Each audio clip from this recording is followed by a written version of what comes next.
यह कहानी है एक किसान की जो कि बहुत मेहनती था। वह बड़ी मेहनत से खेतों में अनाज उगाता था और उसकी देखभाल करता था। अक्सर ही उसकी फसल खराब हो जाती थी। कभी सूखा पड़ जाता, कभी बाढ़ आ जाती, या कभी तेज धूप और कभी आंधी। कोई वजह से उसकी फसल खराब हो ही जाती थी।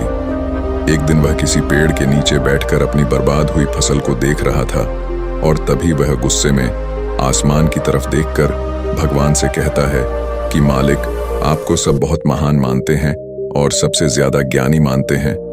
कहते हैं कि आप सब जानते हैं, लेकिन मुझे ऐसा लगता है कि आपको कुछ भी नहीं पता। मुझे यह लगता है कि आपको तो यह भी नहीं पता होगा कि फसल कैसी होती है। अगर आप यह जानते होते तो हर समय जो बाढ़, आंधी और तूफान आते हैं वह कभी नहीं आती। आप नहीं जानते कि कितना नुकसान उठाना पड़ता है हम किसानों को। अगर मेरे हाथ में शक्ति होती कि जैसा मैं चाहूं वैसा मौसम हो जाए, तो फिर आप देखना मैं फसल को कितने अच्छे तरीके से उगाता हूं। तभी उतने में ऊपर से एक आवाज आई, ले मैं तुझे यह ताकत देता हूं कि आज से तू जैसा चाहे वैसा मौसम करके अपनी फसल को उगा सकता है और अपनी फसलों की हिफाजत कर सकता है। एक दो दिन गुजारने के बाद किसी ने फिर से अपने खेत में गेहूं की फसल उगाई। अब किसान के पास तो शक्ति थी, वह जैसा चाहे वैसा मौसम कर सकता था। तो किसान ने आंधी, तूफान और बाढ़ कुछ भी उसने अपने खेतों पर आने नहीं दिया। किसान ने अपनी फसलों को बर्बाद होने से बचाया और उस साल उस किसान के खेत में ऐसी फसल हुई जो पहले कभी नहीं हुई थी। मन ही मन किसान बहुत खुश हो रहा था और साथ ही साथ यह सोच भी रहा था कि भगवान को बताऊंगा कि इसे कहते हैं शक्ति का सही इस्तेमाल। कुछ दिन और गुजरने के बाद फसल काटने के लिए तैयार हो गई। किसान बड़े उत्सुकता के साथ फसल को काटने लगा, पर जैसे ही उसकी नजर गेहूं की बोलियां पर पड़ी तो वह हैरान हो गया, क्योंकि उन बालियों में गेहूं के दाने ही नहीं थे।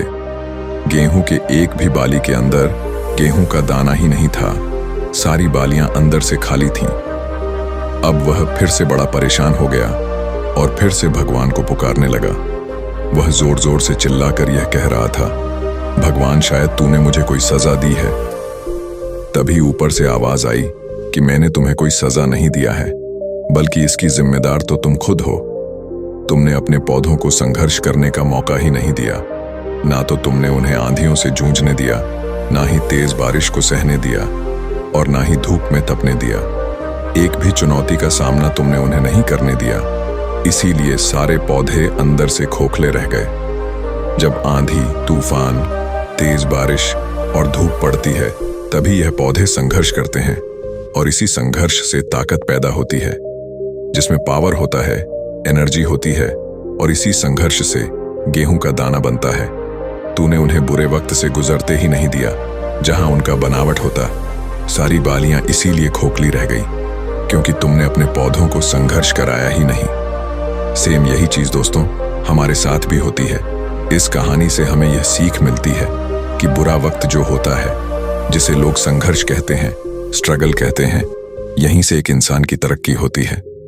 आपको पता होगा कि जब एक डायरेक्टर कोई मूवी बनता है तो डायरेक्टर सबसे डिफिकल्ट रोल अपने बेस्ट एक्टर को देता है। तो जब भी आपको ऐसा लगे कि आपकी जिंदगी में तकलीफ है, बहुत ज्यादा प्रॉब्लम्स है और आपकी किस्मत खराब है, तब खुश हो जाइए, क्योंकि उस भगवान ने यह सारी प्रॉब्लम्स आपकी लाइफ में ही क्यों दिया है, क्योंकि उसे पता है कि आप इन सब को पार करके आगे निकल सकते हो। और जरा सोच कर तो देखिए कि अगर आपकी जिंदगी में कोई प्रॉब्लम ही ना हो, कोई संघर्ष ही ना हो, तब जिंदगी जीने में मजा ही नहीं आता है।